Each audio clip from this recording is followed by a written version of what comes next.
Episode के start में मेया लियांग का सीन दिखाया जाता है जहाँ पर मेया लियांग कहती है तुम 10 मिनट बाद मुझे किसी कॉफ़ी शॉप के बाहर मिलना, उसके बाद एक साथ मिलके बात ही करेंगे। सो लिन भी कहता है ठीक है। उसके बाद लिन कहता है उसका जूनियर सिस्टर को आज मुझे बहुत ज़्यादा ही काम है, सो बाकी के पेशेंट को तुम हैंडल कर लेना, मुझे जाना होगा। सो उसके बाद लिन उससे निकल जाता है। उसके बाद एक कॉफ़ी शॉप का सीन दिखाया जाता है जहाँ पर मेया लियांग बैठी थी। सो लिन भी पीछे जाता है, जाने उसको टच करने लगता है, कहने लगता है तुम बहुत ज़्यादा इसके बारे में टेंशन हो, इसके बारे में इतना टेंशन मत करो, देखो तुम्हारी हालत भी बहुत ज़्यादा ख़राब हो चुकी है, तुम्हारे बाल भी बहुत ज़्यादा ख़राब हो चुकी है। सो इस बात को सुनने के बाद मेया लियांग भी कहती है अभी फालतू की बकवास करना बंद कर दे, मुझे टीच करना बंद कर दे, सामने आ जा, आने के बाद बैठ जा, इस बारे में बात करते हैं। सो लिन भी इस जगह सामने बैठ जाता है। मेया लियांग भी कहते हैं हाँ आप देख ले, ये सारे डॉक्यूमेंट है, इसमें जो 3 कंपनियाँ मेनली वो हमारे साथ धोखाबाजी करना चाहता है, हमको धोखा देना चाहता है, अपने प्राइस को और भी ज़्यादा इंक्रीज़ करना चाहता है, उसके बाद यहाँ पे बेचना चाहता है दवाई को। सो लिन भी देखता है, लिन भी गुस्सा करने लगता है अब सारे लोग ऐसा ही चलता गया सो हमारे चाइना वाले ऐसे मर जाएंगे, जो निर्दोष लोग हैं, छोटे मोटे लोग हैं, वो लोग तो बिना दवाई के मर जाएंगे क्योंकि एक प्राइस बहुत ज़्यादा हो जाता है। सो मेया लियांग भी कहते हैं हाँ मैं भी इसके बारे में जानती हूँ, अगर तुम्हारे पास कोई अच्छा आइडिया है तो मुझे बोल सकते हो। सो लिन भी कहता है क्या तुम उस पर भरोसा करते हो दिल और जान से?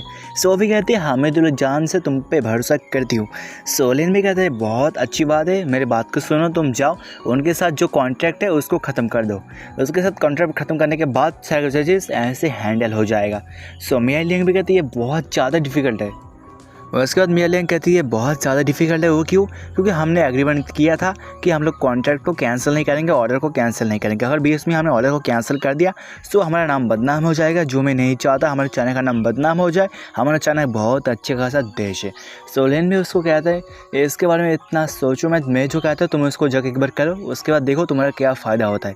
मैं चाहता हूँ तुम चाइना में जितने सारे हॉस्पिटल है सारे को अलर्ट कर दो, सारे सारे दवाई को तुम पहले ही खरीद लो, उसके बाद इसका जो कीमत है वो बढ़ नहीं पाएगा, उसके बाद इसका कीमत भी कम हो जाएगा, हम इसको ऐसे ही बांट पाएंगे। सो मेया लियांग कहते हैं तुम्हारा आइडिया तो बहुत ज़्यादा अच्छा है, मैं समझ गया तुम क्या करना चाहते हो। तुम कहना चाहते हो कि हम सारी दवा को पहले ही खरीद लेंगे, उसके बाद कम कीमत में उसको बेच देंगे, उसके बाद जो साधारण लोग हैं वो उसको यूज़ कर पाएंगे, वो लोग भी ठीक हो जाएंगे। मैं तुम्हारी बात को समझ में कहता है इन सिर्फ फालतू कामों में इतना ज़्यादा इंटरेस्ट नहीं हूँ, मैं कुछ बड़ा करना चाहता हूँ। सो कहती है क्या तुम क्या बड़ा करना चाहते हो? सो लिन कहता है मैं ऐसा कुछ बड़ा कर दूंगा ना जिसके बाद उन लोगों को दिन में तारे नजर आ जाएंगे, तुम एक बार मेरे प्लान के ऊपर सुन लो।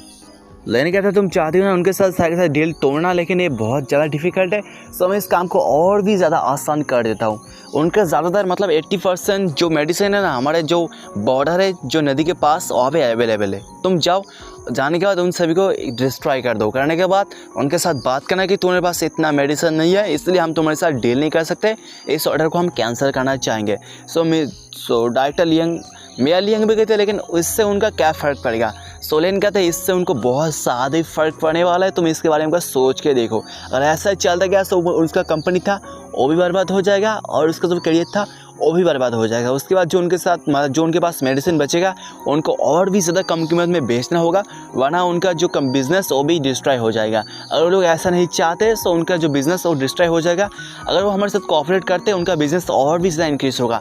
सो वो लोग तो यही चूज़ करेंगे ना जो जिससे उनका बिज़नेस और भी ज़्यादा इंक्रीज़ हो जाए, इसके लिए वो लोग हमारे साथ कोऑपरेट करेंगे, इसके हमको भी फ़ायदा होगा, उसको भी फ़ायदा होगा। सो इसके बारे में सोच मेया लियांग भी मन में सोचती है अबे इसके बारे में क्या ही बताओ, लिन का प्लान तो लगता है कुछ ज़्यादा ही बड़ा है। सो उसके बाद लिन कहता है हाँ मैं कुछ कहना चाहता हूँ, तुम जाओ इन तीनों कंपनी के बारे में जितना भी डिटेल्स है तुम्हारे पास सारे के सारे इन्फॉर्मेशन को मालूम करो और जो मेडिसिन है उनके बारे में सारी चीज़ को डिटेल्स में निकालो, उसके बाद मेरे साथ इसको शेयर कर देना, इससे कोई प्रॉब्लम है क्या? सो मैं मतलब डायरेक्टर लियांग भी कहती है ऐसे मुझे कोई प्रॉब्लम नहीं है, इसको मैं ऐसे हैंडल कर लूँगी, बाद में भी तुमको सेंड कर दूँगी। सो लिन भी कहते हैं हाँ ठीक है तो आप जा सकते हो। उसके बाद बाहर का सीन दिखाया जाता है जहाँ पे मेया लियांग भी कहती है बिलियंस लोगों का जान का कीमत तुम्हारे हाथों में है, प्लीज़ इसको अच्छे से करने की कोशिश करना, इसको हैंडल करने ला। सो लिन भी कहता है हाँ मुझे भी पता है बिलियंस लोगों की जान मेरे हाथों में है, सो मैं इसके ऐसे इस काम बहुत ज़्यादा डिफ़िकल्ट है, इस काम को मैं ऐसे देखते देखते करूँगा ना जिसके बाद कोई भी इसमें मुश्किल कोई भी डिफ़िकल्ट नहीं आने वाला, तुम इतना भी ज़्यादा टेंशन मत करो, तुम आप जा सकते हो। सो उसके बाद वो भी और से चली जाती है। सो कुछ देर बाद लिन के फ़ोन में कॉल आ जाता है, सारे का सारे डॉक्यूमेंट मेरे हाथों में आ चुका है, तुम आओ, आने के साथ मेरे हाथों में ये सारी चीज़ ले सकते हो। सो लिन भी कहता है ठीक है। उसके बाद मिया लियांग का ऑफिस का सीन देखा जाता है, जहाँ पर मिया लियांग भी कहती है क्या तुम मुझसे क्या है कुछ चाहते हो। सो लिन कहता है मैं तुमसे कुछ बड़ा कुछ नहीं चाहता, लेकिन आते वक्त मैंने तुम्हारे ईमेल में कुछ भेज दिया, तुम एक बार चेक कर लो, और मैं चाहता हूँ तुम ऐसे कुछ लोगों को भेज दो मेरे पास जिनके पास इस जो न्यूज़ है इसको मैं बाहर फैला सकूँ। सो मिया लियांग भी कहते हैं ये तो बहुत ज़्यादा डिफिकल्ट हो जाएगा, क्योंकि हम लोग जो काम करते हैं ना वो बहुत ज़्यादा सीक्रेट होता है, और इस काम में हम किसी बाहर वाले को इन्वॉल्व कर देंगे, ये बात बाहर में लीक भी हो सकता है। सो लिन भी कहता है इसके बारे में ज़्यादा टेंशन मत करो, मैं इसको हैंडल कर लूँगा। उसके बाद लिन मतलब डायरेक्टर लियांग मिया लियांग के पास जाता है। जाने के बाद मतलब लिन का तो कुछ और ही प्लान है, मतलब लिन हर वक्त किसी लड़की को तो टीच करता ही रहता है। लगता है मिया लियांग की बारी बहुत जल्द आने वाली है, लगता है मिया लियांग भी लिन के हैरम में शामिल होने वाली है। लिन उसके पीछे जाता है, कहता है तुम इतना टेंशन मत करो, मैं कुछ हैकर्स को मतलब मैं कुछ हैक करने वाला हूँ। उसके बाद सारे के सारे डॉक्यूमेंट सारे सारे फाइल को मैं ऐसे चुटकियों में निकाल लूँगा, तुम इतना सोचो मत, तुम सिर्फ देखते जाओ। सो मिया लियांग भी कहते हैं क्या तुम कुछ हैक करने वाले हो। सो लिन भी कहता है मैं कुछ ऐसा हैक करने वाला हूँ ना, उसके बाद सारे सारे डॉक्यूमेंट मेरे हाथों में ऐसे आ जाएगा, तुम सिर्फ देखो। उसके बाद लिन कहता है तुम मुझे कम नहीं आंक सकते, क्योंकि मेरे पास एक डॉक्टर का लाइसेंस, मैं एक डॉक्टर वो हॉन्शियन हॉस्पिटल का। सो इस बात को देखने के बाद मिया लियांग सोचती है क्या डॉक्टर, ये तो ऐसा हो चुका है लगता है दिन में एक साथ चांद और सूरज एक साथ निकल आ चुका है, मतलब इस बात पे कौन विश्वास करेगा। ये कभी कभी ब्ला के जॉब करता है, कभी कभी डॉक्टर के जॉब करता है, कभी कभी मालिक बनता है, और कभी कभी ये डॉक्टर भी बनता है, मैं विश्वास नहीं कर सकती। उसके बाद लिन कहता है तुमको विश्वास करना है तो करो, ना करना है ना करो। उसके बाद लिन जाता है, जाने के बाद बैठ जाता है लैपटॉप के सामने, बैठने के बाद बहुत काम करते हैं, बहुत कुछ प्रेस करता है। उसके 2 घंटे बाद का सीन देखा जाता है, जहाँ पे लिन का काम फाइनली खत्म हो जाता है।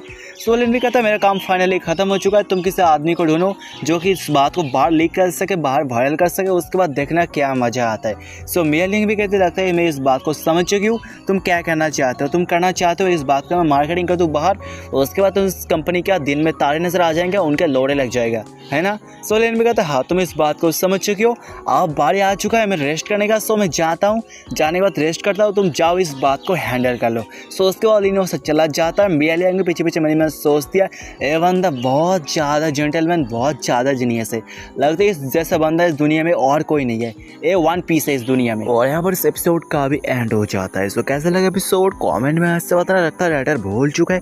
बड़े ऑडियंस को ज़्यादातर वो चीज़ देखना बहुत ज़्यादा ही पसंद है, अल्टीमेट वाला सीन लगता है राइटर भूल चुका है, जिसकी वजह से मेरा व्यूज़ बहुत ज़्यादा डाउन होता जा रहा है दिन ब दिन। लगता है चैनल को शट डाउन करके घर में बैठना पड़ेगा, यही लगता है दिन में।